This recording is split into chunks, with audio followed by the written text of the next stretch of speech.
We're talking to Matt Mahlum, a musician himself who recently kicked off The Main, a new event and performance venue in downtown La Crosse. We talked about starting a venue during COVID, what's coming up for the space, and where people can find out more. You can find more conversations, food reviews, live music, and events on our website, lacrosselocal.com. I'm Amy. And I'm Brent. And this is La Crosse Local. We're talking to Matt Mahlum. You know, Matt, you're also a musician yourself. You've done our series of garage sessions before. You're also one of the first folks we interviewed way back on podcast 55. That was a long time ago. It was. So since then, though, you've been doing a number of gigs. I see you on different albums, keeping busy. But now you have your hands full with The Main, which is an event space, live music venue. Been seeing a lot about it online. So what is The Main? So The Main is a new concert venue, comedy space, event space, all around cool room here in downtown La Crosse, right at 422 Main Street. A lot of people in the community might know the location as Crossfire. They were around for many, many years, and they had a lot of donors who really came in and beautified a space that it's an old building, a lot of exposed brick, beautiful walls and things. But, over the years, it got to be old, and they remodeled the place shortly before they left.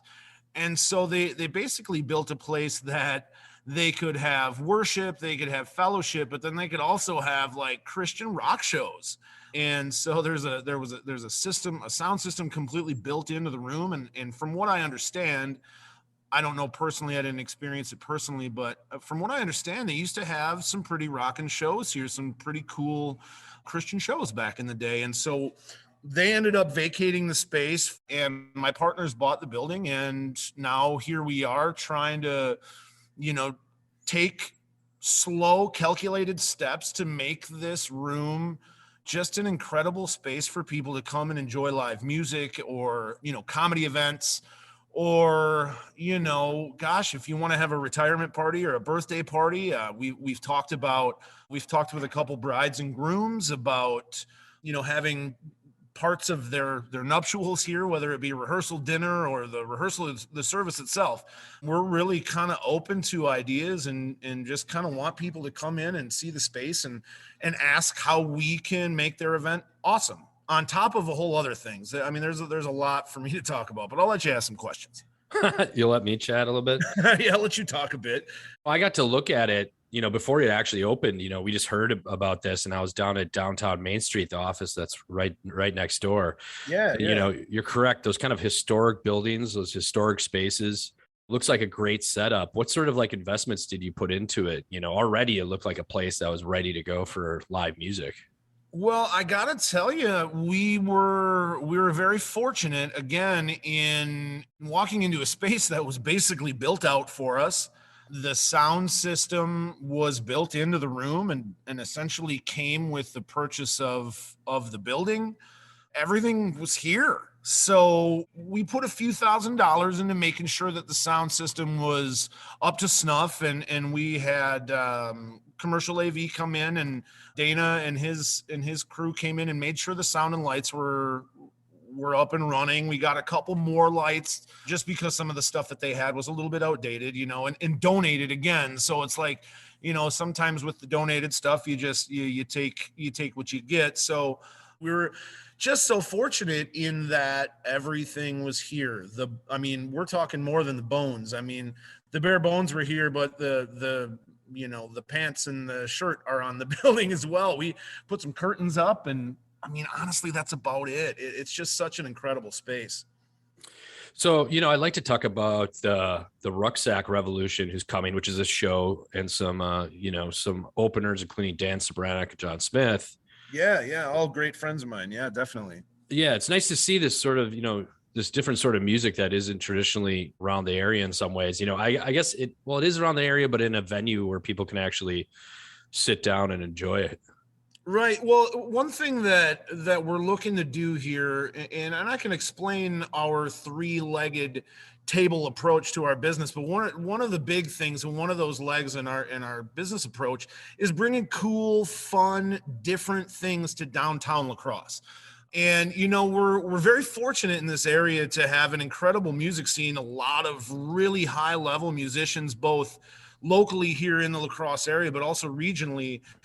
We've got places like the Popcorn Tavern, which has always been just a mainstay in the music scene, but it's a lot of, it's a bar, and it's a lot of bar band stuff and really great regional touring bands. But that's a place you're going to go in on most nights, and you're going to have some drinks and maybe do some dancing and have a little bit more of that social experience. Whereas we're hoping to have events where it's really purposeful, where you're coming and you're making a night of coming down, and you're going to come and you're going to pay attention to what's happening on the stage, whether it be a comedy show or whether it be, these acoustic duos where you have to really come in and really sit down and take it in and really soak it in. And I think this room really bodes well for that. We had, 3-time Grammy winner Bill Miller in here in December. And man, the energy in the room, and just the way that the brick soaks up some of the sound, like it bounces around, don't get me wrong, but like just soaks up that energy. It's a special place. And for a group like Rucksack Revolution, or a duo like Dan and John, man, it's just such a place where there's not a bad place to sit in the house. There's not a bad viewpoint, a couple poles maybe, but I mean, it's such a cool place. But yeah, the idea of bringing different things and interesting things to downtown La Crosse to kind of shake the hand of a place like the Popcorn Tavern and the Cavalier Theater, where, the Cavalier can bring in, some of those larger acts, and the Popcorn can bring in, mid-level to some of those more regional acts. But downtown has been lacking a place to have that like beautiful mid-level sized venue where, 200-300 people can come, or 100 people seated can come and see something different. There's not a lot of places right downtown where you can go see a comedy show or a hypnotist or a mentalist, like we're looking at bringing in later in the spring. And then, still doing some of those stripped down acoustic shows with the singer-songwriters and my brother Cheech coming in and doing some of the tribute stuff that he's done and is going to continue to do it, album releases and things like that. Really just trying to do it all. One thing I like about it, grew up going to the Popcorn, grew up going to, various different venues, even the Warehouse in my youth. Oh, totally. I was a Warehouse kid for sure. Shout out to Space Bike and Norm's Headache and all those bands back in the day. Absolutely. But also what I love about this is, I have 3 kids now. I'm in my 40s. I like to go to bed at like 10 p.m., even on a Friday and Saturday. So having shows start at 6 or 7 to me is that's where I'm at in my life. Yeah, man. And I think that's important too. You and I are the same age, relatively speaking. I'm the same way. I've got 2 kids of my own. My partner Bailey, she's got 3 kids. So we got 5 kids in the house, and, working jobs and just aging. I'm going to be 40 in July. So yeah, man, I don't like to be out too late. And again, you got a place right around the corner, like the Popcorn Tavern at Cavalier Lounge. You got, the Crow and Animal House and the Stateroom, all these places that cater to that late night crowd. We want you to come in here, and if you want to go out and have a night and stay out till bar time and really live it up, that's cool. But start your night here. You know what I mean? Come and check out a comedy show. And, for guys like you and me, this is where maybe the night ends, have a few drinks or whatever, some laughs, and go home. But if you're younger, or if you're single or whatever, you're ready to go out and have a good time, why don't you start down here and then make your way down the 3rd Street or over to, Pearl Street or whatever. I mean, I think that having events a little bit earlier in the evening it's just a little easier for everybody. It sounds like you kind of told us the story about the place was already set up, ready to go. But, a couple years into a pandemic, what makes you open up a live music and event space? I often ask myself that same question. The way that it worked out is I was working in sales for a number of years, and I got to be, I was somewhat successful in that. And I had a job that until June, July, I ended up losing the sales position, and I'm working at purchasing another business as well and really trying to make that happen. But the timetables didn't I needed to wait, and I'm still in that process. And so just recently, my partners here in town, they asked another friend of mine if he could help them out, and he just didn't have the interest, but he was like, I know a guy who is probably perfect for this. And I think he's available right now because I was laying in wait trying to get this other business opportunity up and moving. And so we met, and these guys are like, look, we got this space. Nothing's happening with it right now. My partners are two very, very busy men. They have, business interests in a variety of places in town. And so they were just like, we can't do this. We don't have time. We don't currently have somebody on our staff that can do it. Do you want to take a shot? And I was like, yeah, I mean, why not? And as a performer, a lot of times you have this dream of owning the place and being the guy or the person, being that person who is in charge, who can bring in the bands that A, they like, and B, are going to be advantageous financially. I've toured around the country in a variety of ways and been into a lot of rooms, and you see what works, what doesn't, what you would do differently. And all of a sudden, an opportunity kind of got dropped into my lap. I'm very, very fortunate and very thankful for my two business partners for bringing me into this. I have had a lot of fun. It is an incredible amount of work, but I did it because I love music. I love comedy. I love being involved in things in lacrosse, and most importantly, and this is no BS, and I'm not sure if you know that this is a part of our business model, another leg to our three-legged table. So our three-legged table is bringing cool stuff to town. That was the first leg I talked about. The other leg is, this is a for-profit business. We are trying, I'm trying to earn a living.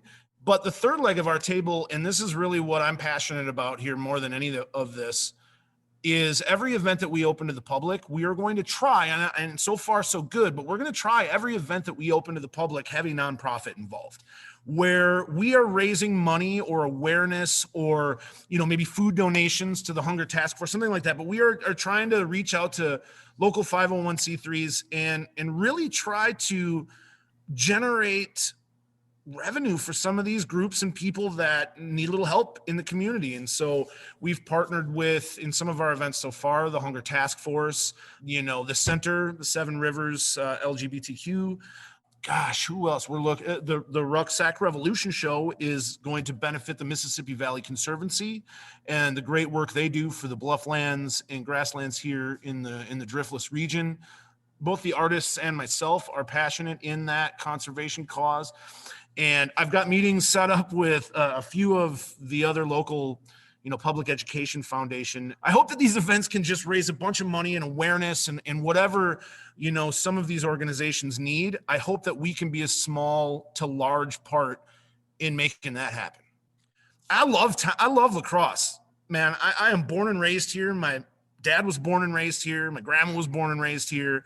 I'm a townie's townie, man. I love lacrosse. I love downtown.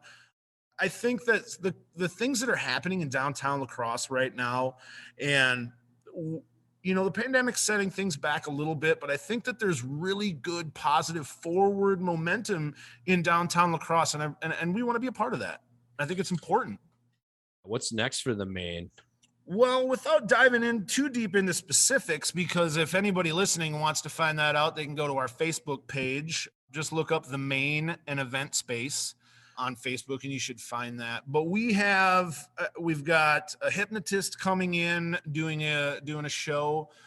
I'm talking with Chicago Farmer in the Field Notes. I'm about to finalize that for April, and they're bringing Barbaro with them. So hopefully I'll have that fully announced here. I hope I'm not putting the cart before the horse. We've got some drag shows, hopefully coming in, more comedy. Big Bluff Comedy, who has been a partner of ours now once, and Big Bluff Comedy's got a couple headliners coming in, and they've got a regional showcase coming up, and they've got some more open mics. We're really kind of hoping to have this be almost a hub for a couple of these groups. Live from Lacrosse has 2 sketch comedy events planned here for March and May.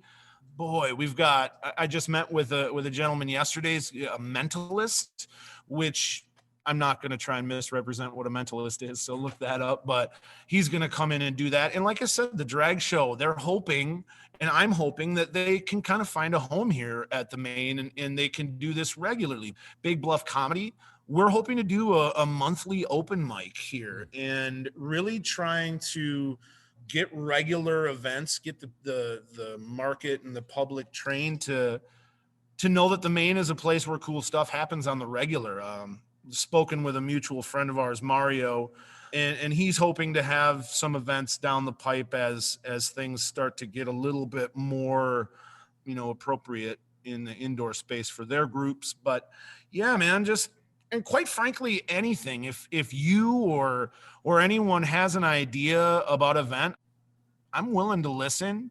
If someone's interested in throwing an event or having a party, a retirement party, birthday party, wedding, like I said, this is an event space on top of concerts and comedies. So we've got a kitchen in the back that is perfect for caterers. We're not cooking out of here, but if your caterer wants to come in and they can plate and everything in the back, it's set up perfectly.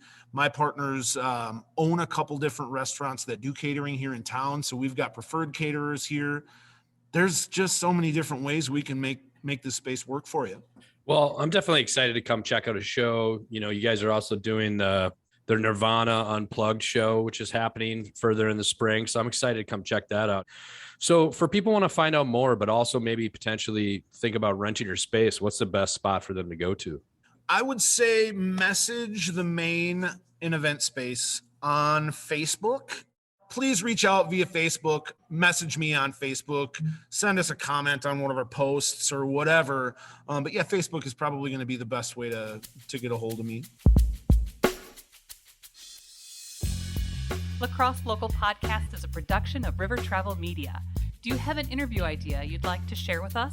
Message us on Facebook at La Crosse Local.